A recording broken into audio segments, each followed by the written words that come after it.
Good morning friends, welcome back to my channel. आज का दिन है 7 जनवरी 2025 ट्यूसडे। कल का दिन बहुत ख़राब था, मोर देन एक्सपेक्टेड। निफ्टी कल उम्मीद से ज़्यादा गिरा और बैंक निफ्टी जैसी हमें उम्मीद थी वैसा ही गिरा। सबसे पहले हम बैंक निफ्टी की बात करते हैं। आज बैंक निफ्टी के लिए मैंने कल के मॉर्निंग रिव्यू में बहुत क्लियरली आपको बोला था कि मेरे को आज बैंक निफ्टी 1000 पॉइंट्स गिरता हुआ दिख रहा है और एग्जैक्टली ऐसा ही हुआ। कल बैंक निफ्टी 1066 पॉइंट्स माइनस बंद हुआ 49,922 पे। मेरे को 50,000 की उम्मीद थी, उससे भी नीचे गिरा। अगर आपने मेरी बात मानी होगी तो आपने बहुत बड़ा पैसा बैंक निफ्टी में कमाया होगा। Contrary to the views of all TV channels, मैंने आपको बहुत क्लियरली बोला था कि एचडीएफसी बैंक और कोटक बैंक काफ़ी गिरेंगे क्योंकि उनमें ख़राब न्यूज़ है।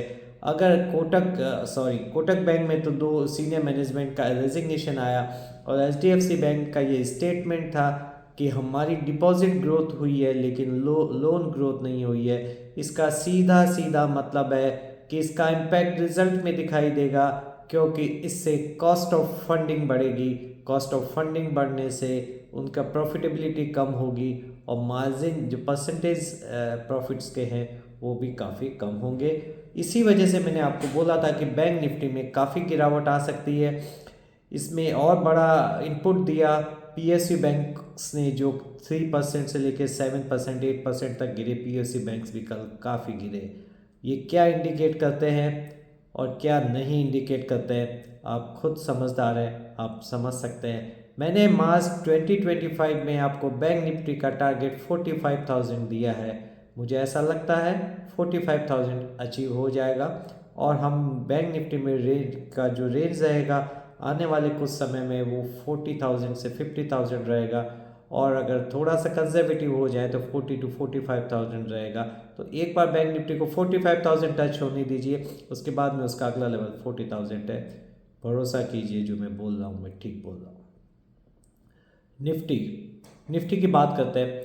आज Nifty 100 point plus gift Nifty दिखाई दे रहा है। कल लाइव में मैंने आपको ये बोला था कि मुझे निफ्टी कल बाउंस दिखाई देता है और निफ्टी को खरीद के जाइए। अगर किसी ने निफ्टी खरीदा होगा तो आज पैसा बनाया होगा। बैंक निफ्टी में मैंने पुट बोला था, तो अगर बैंक निफ्टी प्लस भी खुल जाता है तो कोई लॉस नहीं होगा।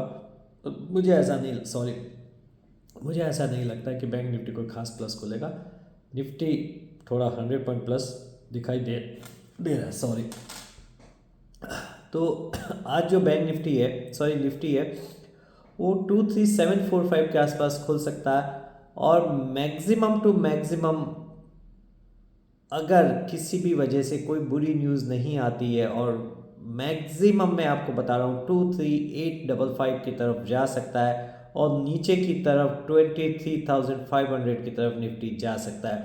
कल निफ्टी का गिरने का कारण वो जो एक वायरस के 3 केसेस आए हैं, एक दो गुजरात में और एक कर्नाटका में, उसकी वजह से लोगों को डर लगा और लोगों को ऐसा लगा कि कहीं ये वापस कोई दूसरा कोरोना तो नहीं आ गया है। मुझे नहीं पता क्या होगा, पर कल जो मार्केट गिरा वो उसी की वजह से गिरा था क्योंकि जिस दिन कोरोना का फर्स्ट केस दिल्ली में आया था, जो लोग इटली से कुछ लोग इटली से आए थे और उनमें से एक केस आया था उस ग्रुप के अंदर और उसी वक्त निफ्टी ने शायद वो 23 मार्च 2020 का दिन था और निफ्टी ने बहुत बड़ा नीचे की तरफ गोता लगाया था और उसी वजह से लोगों को ये समझ में नहीं आ रहा कि ऐसा क्यों हुआ, पर ऐसा ही हुआ। जबकि एफआईएस की कल सेल सिर्फ 2,500 करोड़ की थी, उसके सामने डीआईएस की बाइंग 5,700 करोड़ की थी। उसके बावजूद भी निफ्टी और बैंक निफ्टी इतने गिरे।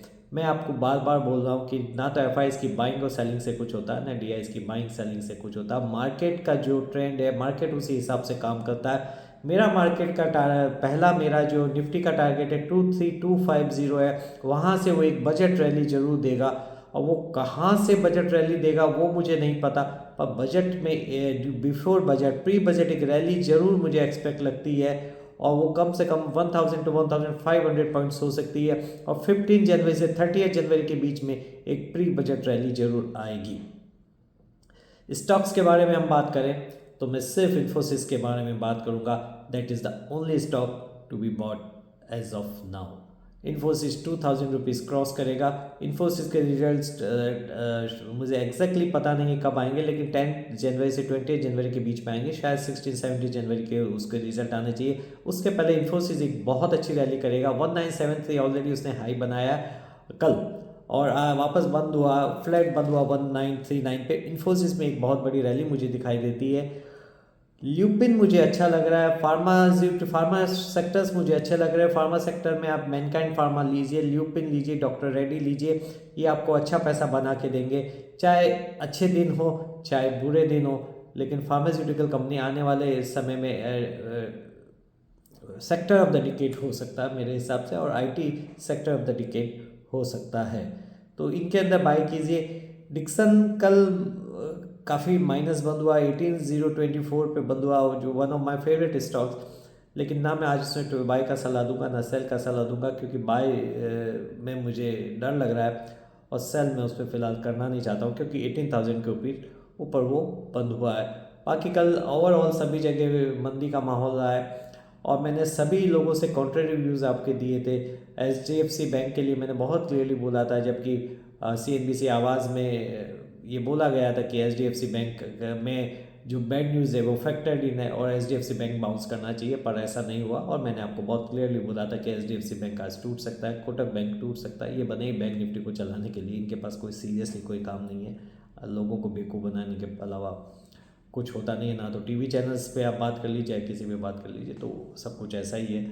अब देखते हैं आज क्या होता है, मुझे तो नहीं मालूम क्या होगा, पर अगर कोई बैड न्यूज़ आ जाती है तो मार्केट बिगड़ सकता है। पर आज का जो रेंज रहेगा वो 23,500 से 23,855 रहेगा। बैंक निफ्टी में मैं आज कुछ प्रेडिक्ट नहीं करना चाहता। बैंक निफ्टी एक बार 50,500 मैक्सिमम जा सकता है, और नीचे वापस वो 49,245 आ सकता है। 750 पॉइंट्स का नीचे की तरफ गोता बैंक निफ्टी आज एक बार और लगा सकता है। देखते हैं क्या होता है। मैं ठीक निकलता हूँ या टीवी चैनल्स वाले ठीक निकलते हैं। मार्च 2025 20,000 निफ्टी, और मार्च 2025 बैंक निफ्टी 45,000, ये मेरा टारगेट है। आज भी कहीं कुछ अर्थक्वेक नॉर्थ इंडिया में आया है, थोड़े से झटके लगे, नेपाल उनका सेंटर रहा है, तो ये एक न्यूज़ है मॉर्निंग का। तो बने रहिए मेरे चैनल के साथ, सब्सक्राइब कीजिए मेरे चैनल को। See you soon, thank you, take care, bye.